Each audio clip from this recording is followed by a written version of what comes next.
And hello. Today we'll be looking at the slope of a line in coordinate geometry. So I suppose we should ask the question, what actually is slope? You've probably heard the word multiple times in different contexts. So you might have heard it when you're going hiking. So for example, if you're going up a tough hike, you might hear that the slope is quite difficult or it's steep. So obviously the steeper the slope, the harder it is to hike up. You might have heard it in terms of winter sports, such as a ski slope. There's different types of slopes and different heights of slopes. And then you might have also heard it, let's say, in the Irish context of terrible roads. So you have this awful looking hill going up here, and it's very steep going up the hill. So the cars are definitely have the handbrake up. And it's quite steep, so we'd say the slope of this hill is steep, so it'd be difficult to walk up and you'd have to be careful parking your car. And what is slope then in all these contexts? Well, it's just slope is the measure of the steepness of something. So how steep is something? Well, what do I mean by steep? Well, let's say this line here. So I have a line like this, and I have another line going a little bit like that, and then I have another line going like this. So this line here, just as the base, is this line more steep or less steep than this line? Well, it's more steep. And why is it? Because as I go to the right, well, it's going up a little bit. As I go to the right here, it's going up quite a lot. So the steepness is just, as I go to the right, as I move across, how high up does it go? How fast does it change the height? What about this line then compared to this line? Is it less steep or more steep? Well, it's less steep because think about it. This line is rising quite a bit as I go right. As I go right here, it's not really rising that much. So more steep just means a greater slope. So the slope of this line would be less than the slope of this line. This line then is less steep even more. So this would be a smaller slope. Then we also have the idea of if a slope is positive or negative. So a slope is positive if it is rising to the right and negative if it is falling to the right. So what do I mean? Imagine I'm a little person walking up this line to the right. Now, would it be difficult for me to walk up this? Yes, it would.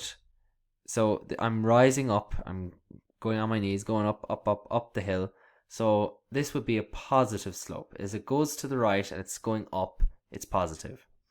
If I'm going to the right on this, I'm going down. So if I was a little person walking down, it would be a negative slope. So positive just means as I go to the right, the line is going up, it's going higher.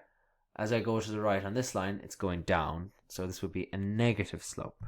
So you have to remember this. People forget this the whole time, where positive slope going up, negative slope going down as I go to the right. So how do we actually measure slope in mathematics? And in particular, we're looking at coordinate geometry. So that would be the Cartesian plane. So you'll see here I have a line segment. So I have two endpoints. I have a line. And I want to measure how steep this line is. Now, another way of thinking about steepness. As I go to the right, how fast am I going up? So I'll say that again. As I'm walking to the right, am I going up quickly? Am I going up slowly? So if I'm going up slowly, it might be a small slope. While if I'm going up very quickly, well then that would be a steep slope or a greater slope. Anyway, first off, I'm going to have to identify the endpoints. So this is one point A, which is 0, 0, the origin. Then I have B all the way over here, and that's 6, 5. So I've gone across 6, up 5. That would be your point B. Then I'm going to look at this. How high up is B compared to A? How high up have I gone? Well, I've gone up 5. Think about it. This is at 0. This has gone up to 5. So that's gone up 5 units. Now, I'm going to call this the rise. And that's what everybody else calls it. Don't know why. I presume it's because you're rising up. So the difference between this y coordinate and this y coordinate. So how high up have I gone from A? I've gone up 5.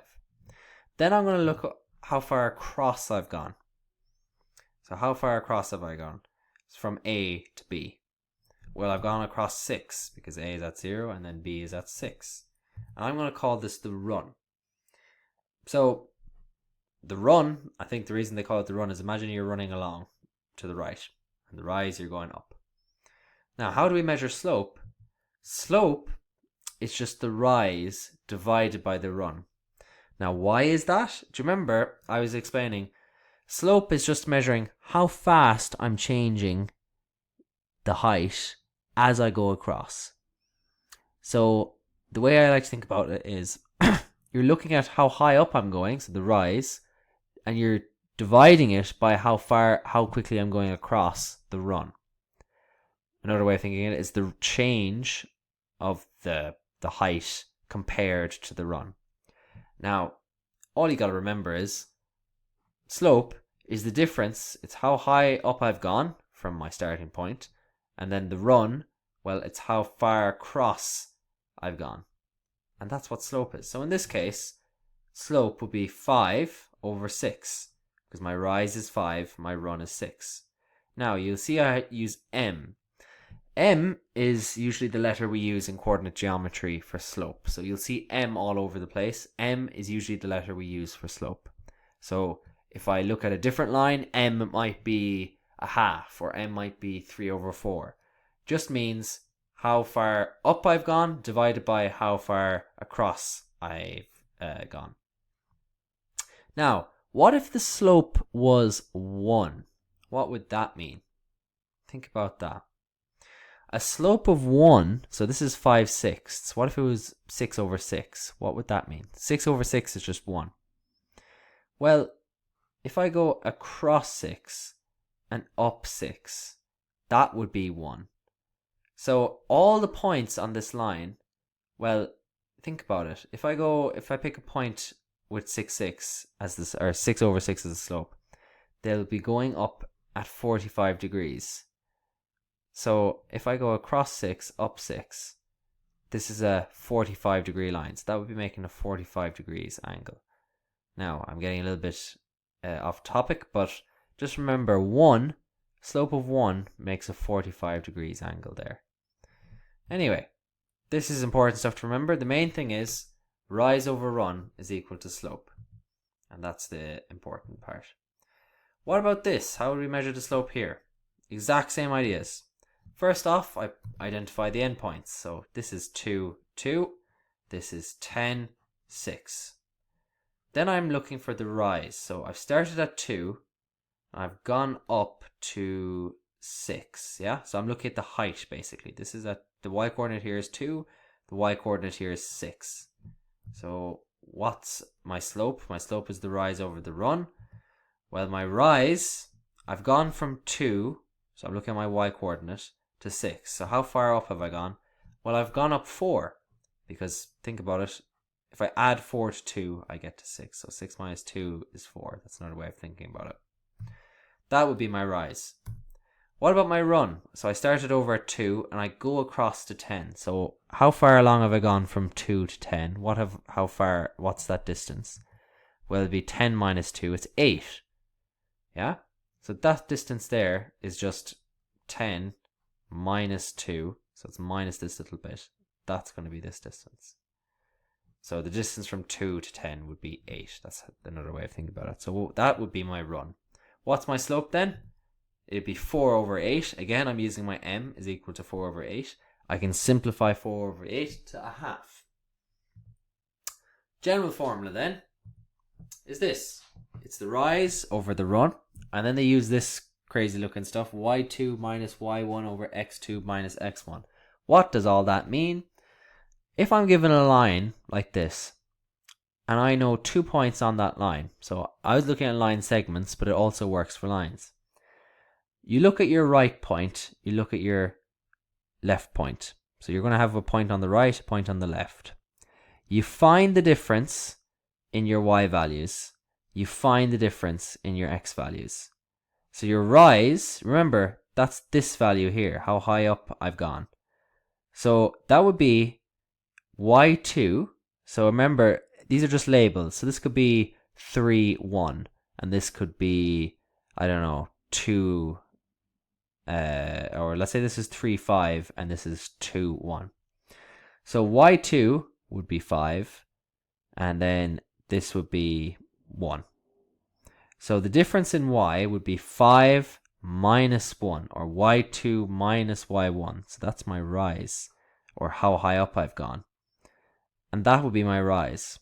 Then I look at the difference in the x values. So that would be x2 minus x1, this distance here.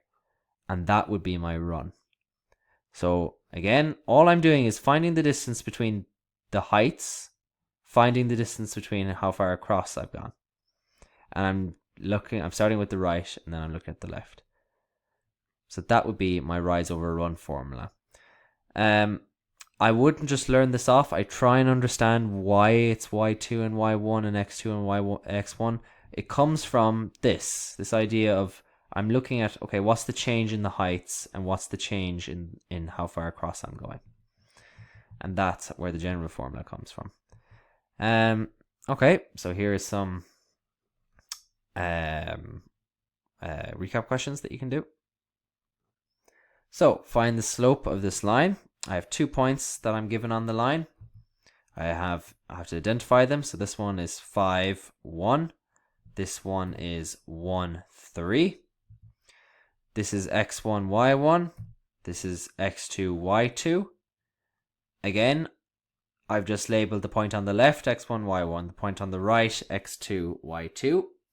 Now, what's my formula? Well, it's y2 minus y1 over x2 minus x1. Another way of thinking of it, what's the change in the heights? What's the change in the x values? Now, you'll notice this line is sloping down to the right. What did we say the slope is? Is it positive or negative? Well, it's going to be negative. So bear that in mind. If you don't get a minus answer, you must be gone wrong somewhere. So what's y2 minus y1? Well, that would be 1 minus 3. And then x2 minus x1 would be 5 minus 1. So I have 1 minus 3 divided by 5 minus 1. That's minus 2 over 4, or just minus a half. Now you'll notice I have a minus sign, and I expected that because it should be sloping down to the right. If you didn't like using this formula, you're finding the difference in your heights. Now you'll notice instead of rising up to the right, we've gone down. Yeah, so that's where the minus 2 comes from. We've gone down minus 2, and I've gone across 4. So that's where your rise is minus 2 because you've gone down 2. Your run, I ran over 4 bits, so it'll be 4. Okay, 1 point on a line is 0, 0. The slope of the line is 3 over 2. Name another point on that line. Tough question. Think about it visually.